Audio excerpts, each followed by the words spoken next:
this is day 8 after Helene. And we're out near the farm. It's just dramatically hit out here. And we're checking on and visiting with a few friends out here. We're checking on the farm. We're trying to pick up our dog, who's kind of half adopted by these other people. They take care of him. He sleeps in their house. We're still buying him food just so they don't have to pay for that. We're gonna pick him up because things are so bad out here. It's just better that we're gonna keep him for at least for a while. And it's just total destruction down here. We are running. Hold on, go ahead. Oh, this is rough. I forgot about this section. I was out all day yesterday, out in this county and the neighboring county, just primarily running gas. I teamed up with some guys. I just met them in a parking lot. There's 500 people in the parking lot, organizing supplies. I spent some time moving boxes, moving clothes, stacking stuff where it wouldn't get dry or where it wouldn't get wet. And then I jumped in with some guys from outside Charlotte who had just taken a few days off work, brought their side-by-side up, and I basically became their local guide because they don't know any of these roads. Many of the roads are gone, so often you hit a spot where the river's taking the road, and you can't use a map service. There's like no cell phone reception.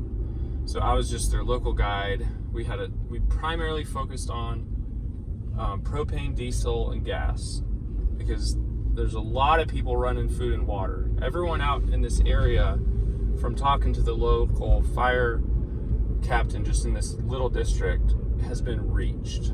Well, they're either deceased, they're evacuated in the worst areas, or they have been reached and they have basic food, like a few days of food and water.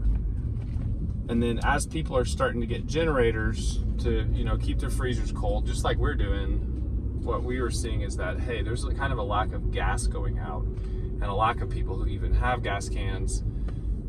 People whose cars were flooded, they can't get to town. So we pretty much just did gas and diesel. We would pull up on guys in tractors and just top their tractor off. They're like digging. Met so many people and heard so many stories. It's horrific, this area. And pretty much any area near a river in this whole region.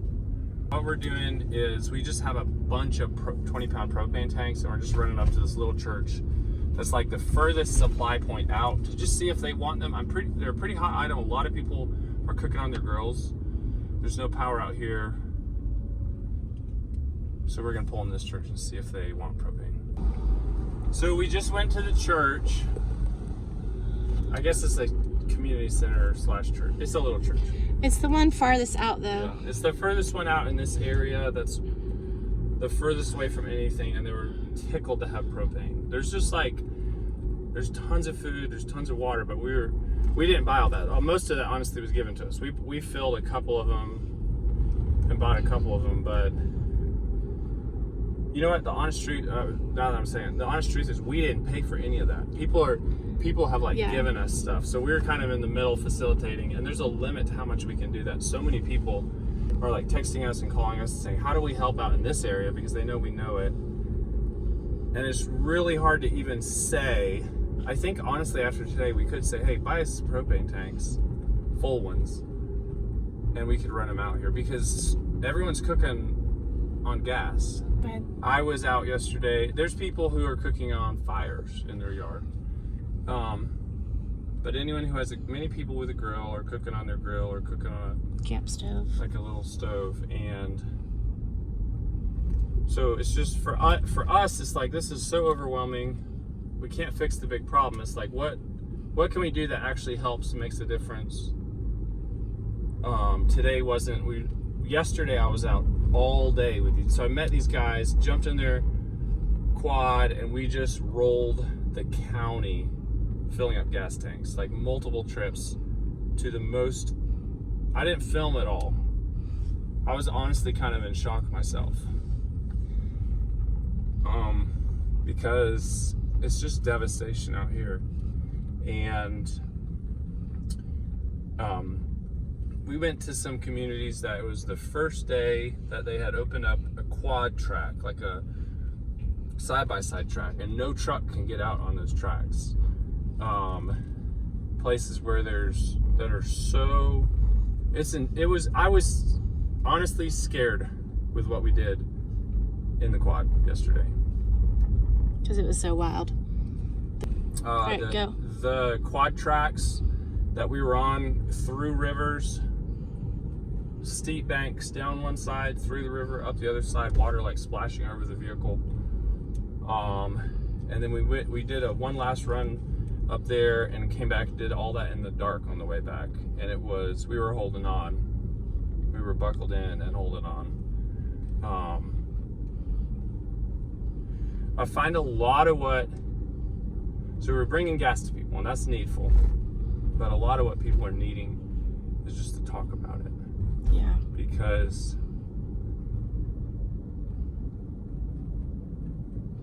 even though yesterday for me was a fun day, just being in this environment and seeing all the destruction, it's really stressful. You mean fun because It was fun because we were helping people and riding around like hooligans all over the whole county talking to people. Yeah, but and then meeting all these people. But then on top of that is the reality. It's super, super sad. There's people who are in so much shock they can't process that they cannot stay in their houses. People who had 6 feet of water in their houses and they're still in their houses. There's 6 inches of mud in their houses and they can't process. These are functional adults and they can't process. They need to leave, and they've been offered places and they cannot accept. They're working through getting to a point where they can accept they need to leave. Like these people here, we're not going to film. Yeah, I did see tents next to their house today. On some level we want to document this, but on some level we want to be extremely respectful of tragedy and privacy, so we're just trying to figure out how to do that. Yeah. Oh gosh, the road's over there is gone.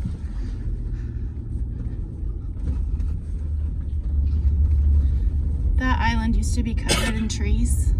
Yeah, it was about 10 feet above the water and forested, and there's all the trees now. There's a tarp up in that tree as well.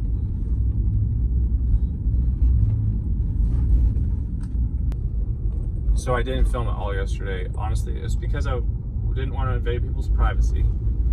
I think it's worth telling these stories, but if I'm out trying to do this thing, I can't really invest and connect with someone enough to say, hey, are you interested in sitting down and telling your story, which I'd be interested in doing and willing. But I can't do both at one time. So it was, I just didn't film. It's utter destruction. We're capturing just a small amount of it today.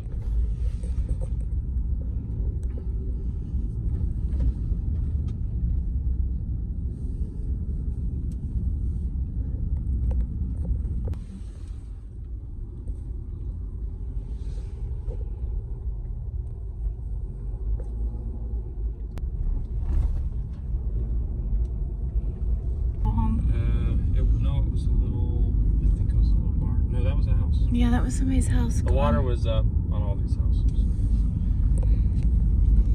Do you mind filming? So yesterday, we ran this section in the quad and stopped at almost every house. The fire department's already been out. We're not here to save the day or rescue anyone. We're just trying to, what would happen a lot of times is we'd say, hey, do you need anything? And they'd say, no, we're good. But then you start asking, go through the list of what you got. Like, do you have full gas cans for your generator? Nope. Is your tractor full of diesel? They're like, nope.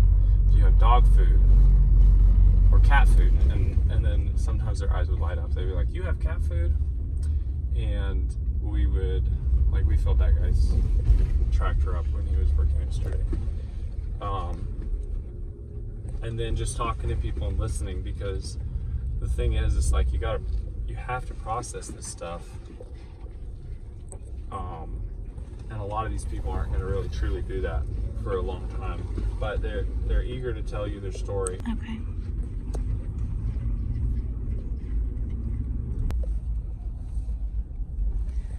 That's mud. You know, that mud piled up on both sides of the road, like a snowplow came through, like it was snow. I talked to this family back here, and the water came up so fast that they were basically, this lady wasn't very tall, but she said the water was to her armpits, and she had one thing in her head. She said, I have to get my purse that has my medications in it. She got her purse, and then they all went out the back door.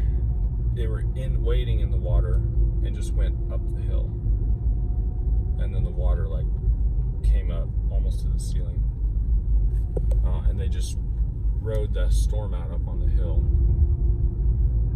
And I've just heard so many. That's one of the more extreme stories, but there's many stories of people who were in water and just made it out. And then there's tons of stories of people who didn't make it too, in the like houses where people are like, everyone in that house is gone, and then there's people missing from that house because what happened, it seems like they got evacuation orders. I don't know the timing of all of it, but some people said, hey, we need to evacuate, we can't stay here, and then they got in their cars and drove down the road, and then the road was covered. And there's also landslides. That's the other big thing. It's not as big as the flooding, but many houses have been destroyed by landslides, broken into pieces. Okay. We're headed to the farm. I've finally got communication with the people who keep Shep. I was up there yesterday looking for him and checking on all the neighbors. Just to clarify, Shep is our farm dog that we love, but our neighbors also love him. And since we don't live there, they like to keep him when we're not there. We didn't just abandon him. So I just want to make sure that's really clear before. Well, we have an agreement with them. He's buddies with their dog. He sleeps in their house.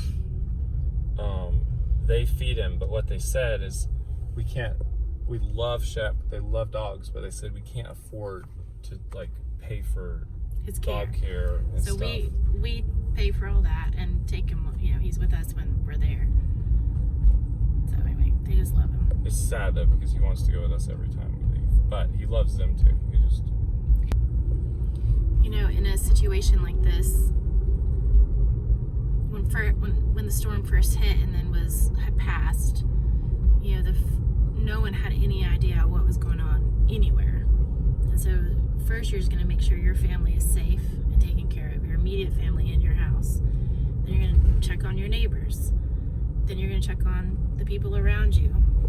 And then as you can get communication and get out onto the roads, we're able to check on our extended family, brothers, sisters, parents, and extended friends outside of the neighborhood and the community.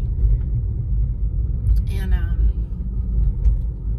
have to say that we're talking about all these sad stories, and there are many, but there's also some pretty incredible stories too. Like, people took care of one another and are still taking care of one another.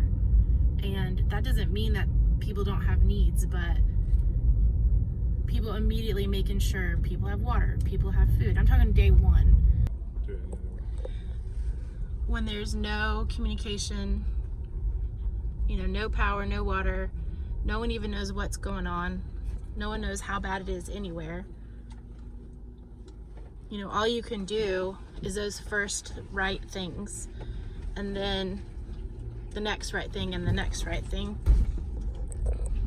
A lot of that for me looks like making sure our water buckets are filled, making sure our toilets are flushed, making sure, you know, I'm cooking good meals, making sure that the next door neighbor, or, you know, the neighbor has what they need, and doing that every day, day in, day out. And then as things have opened up, driving across the county to wash our clothes at someone's house that has electricity and water.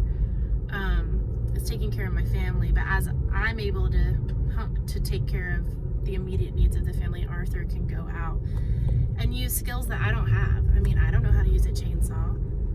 You know, I don't know how to do a lot of things that I'm really thankful and blessed that he knows how to do. Even these back roads, I know some of them, but he knows them way better than me because he has a map in his head.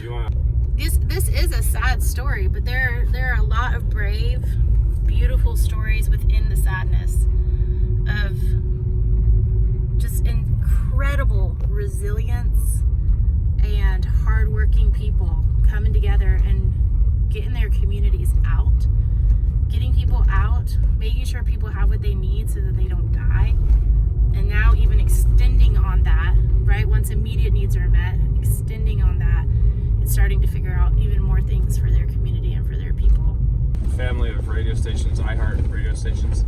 They have like 5 of the most popular stations. They just consolidated them all into one broadcast, quit doing ads, and they have a non-stop call-in show. And then people saying, hey, will you do a welfare check on, like, my Aunt Betty who lives on this road?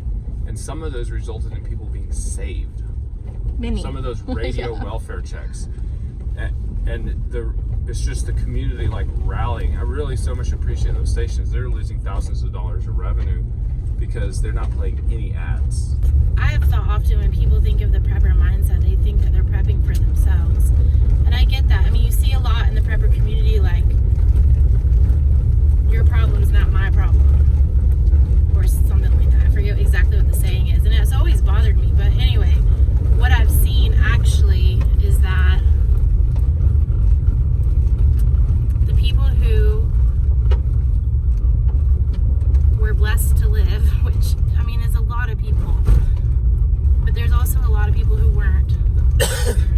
That this person maybe had an extra generator, and this person has spring water, so you don't need electricity to get the water, or this person has a whole house generator and you can get water from them, or this person has tons of gas stopped, or this, you know, it's like no one has everything. Maybe some people do, but what I've seen over and over and over is that everybody has something. Almost everyone, except the people that are the most deeply hardest hit. And they could have been the biggest preppers of all, but you can't prep for what happened here. Community is extremely important. And that in times where people are in need, people step up. Home sweet home, looking fine. I am shocked.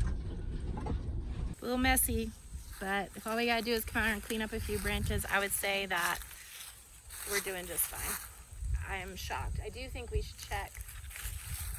That barn looks like it's leaning farther. Not that one. But I am really shocked that that barn and some sheds we have over here by the scrake are still standing. I'm amazed, actually. Yeah, I can't tell. I can tell. That barn may be leaning more, which is fine. It definitely is leaning more. I kind of expected that one might go down. I thought it was going to be down. And that's okay if it goes down. The other barns are fine. We just need to look at the sheds. Only that cherry. We can check the pasture, but it doesn't matter if there's a tree up there. We can go. I'm just looking at the camper. We've done actually a ton of work in the camper recently. And just making sure there's no water in here. We've done a ton of work on the roof. And then interior stuff, removing mold. I posted a video about that. I don't think I posted the follow-up. But we had to get this out. Clean this out. We sealed the whole roof.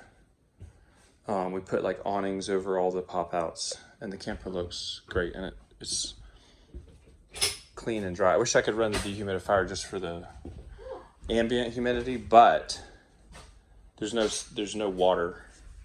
Sweet. You haven't seen it since I did the work in here. I haven't. It looks really good. You think having the windows open would keep it drier in here? I just need to come out and just run that dehumidifier as soon as that power's on. There you go. Or just bring a generator for the day. Sweet. I can't believe this. Yeah, I thought for sure this tree would drop branches. Something. I mean, it did, but it didn't sound like they punctured the roof. This neighbor's driveway, that right away across our land, is pretty messed up, but no one's up there right now. And this is the other big thing I was worried about, is the foundations of these sheds. But honestly, they're fine. They're super solid, which is I can't believe this wasn't rutted. Like if you think about our friend's creek on the other side of town, their creek, which is smaller than this, did like 10 times the damage. And this foundation is totally good. That section looked like that already. That's how it's built. Wow. Pretty crazy, huh? It's just, there's areas 5 miles from here with creeks this size that made canyons. Well, our house in Asheville, creeks this side made 300-foot rivers. Yeah. So I don't know how that happened. If the water came down somewhere else, down the road maybe. Maybe it came down the road. Yeah. The house has no trees on it. That's amazing. How? I was expecting more trees or something. Just not necessarily that everything would be destroyed, but trees. The corner of this one shed, I need to jump up there and nail that down or screw that metal back down. But that's nothing. That's all the damage I've seen. I was out here yesterday for 1 minute with those two guys who I linked up with. I just didn't want to take any time on like checking in detail, the property in detail. And so I just said, listen, just cruise through the driveway. Everything looked good. Then we went down, we looked for Shep, we checked on neighbors who are taking care of each other already. Checked on one lady, needed some stuff. I'm super thankful that this place is in the condition that it's in. Look who we got. Hi, buddy. I know. Joyful's gonna be so happy you're back. He was freaking out when we showed up. He's so happy. Just like whining and barking and like rolling on the ground and flipping out, and then jumped in the car. And even though he doesn't, we borrowed this car because it has all-wheel drive and a little more clearance than a van. Well, it doesn't have more clearance than my van, but it has all-wheel drive. But Shep is rolling with us for a little while. We got the Shep dog. We were a little nervous. There's rumors, just so many rumors and bad information, but we were told they were only allowing locals and cracking down today because there's so many people from out of town and they're trying to avoid like too much traffic and spectators. We have specific items. We got buckets for like a sediment catch on our friend's spring. We have specific grocery items and gas for their generators, and we're delivering them. And so we made it through the checkpoint. We didn't lie, but we basically said, yeah, we have business. We have this. We're local. We have to go to this road to these people's house. And but we were just nervous because literally someone told us earlier today, like they're cracking down today. They're only letting locals through. But I've been up here. I've been up here over and over, or multiple times, I should say. And some days they're letting people bring gas up. They're letting people bring stuff up. I think they're just trying to avoid sightseers, basically. That's my understanding. Which is a good thing. Which is great because the road is better every day, but it's rough, and they don't need any extra traffic on it. People who aren't actually who don't need to come up.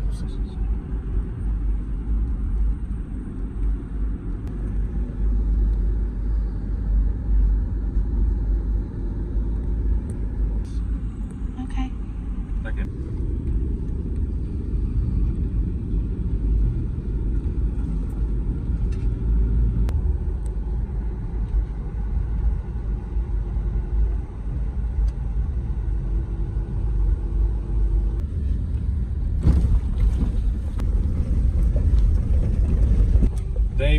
This road is so much better. When Grace and I came in like 4 days ago or 5 days ago, this was a mud track that only stout trucks could make it, and now we're rolling up it in a all-wheel drive. Just an all-wheel drive passenger vehicle. done so much work temporarily rebuilding. That's a lot of what's happening, is they're temporarily rebuilding so the power company can get in and so people can have like immediate critical access. This isn't a long-term solution, but people can go to the grocery store.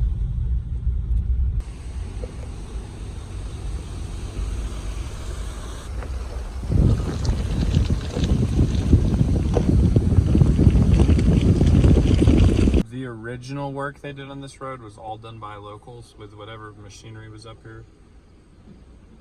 The current work they're doing is done, I think, by a state contractor, and they're working on this one area up here in the creek, and so we're just sitting and waiting. It's been almost 30 minutes. But the work's gotta be done.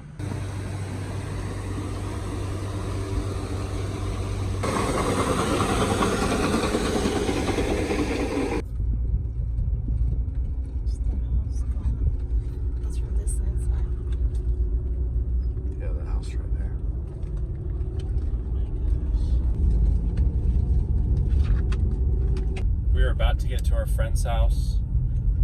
We're not going to film there. We don't have a lot of time, but we want to take our time just to help with anything they might need help with. We may go ahead and work on their spring system, but we mostly want to just take the time to listen to them and talk to them and connect. Pray with them. And so we're not going to film at their house at all, and we're going to just shut this video down. I am glad we filmed what we filmed today. I wanted to tell some of the story yesterday and show what we're doing today. I'm just blown away by the scale of this event and the tragedy of it, and the destruction of this place that I love so much up here, but also by how hard so many people are working to make things right and take care of each other. That's true. And we're just one spot in all of this. This is just one spot in all of this. One county amongst many that has been hit, and one county amongst many that's working really hard. So for all of you that have helped and sent supplies and prayed, we just want to say thank you. Yeah, and just keep your ears open. I mean, anyone wanting to help, it's hard to even say what to do, except just please keep this area in your prayers and thoughts for the coming months. Not just and this don't week forget, and next because week. There's a ton of rebuilding that has to be done, and that's a lot of the immediate needs like today are met, and a lot of the work is being done today, but in a few months there's going to be a lot of people who are feeling really alone, who still have houses either gutted or not yet gutted, who've lost their houses, who are homeless, lost their jobs. Yeah, there's gonna be a lot of jobs lost. Anyway, thank you guys. We know how awesome of an audience we have. We know what awesome prayer warriors we have that watch this channel. We know how amazing our community is here on YouTube to encourage and support and help. We know, because we've received that help and we've seen you guys give that help many, many times to so many people in this YouTube community.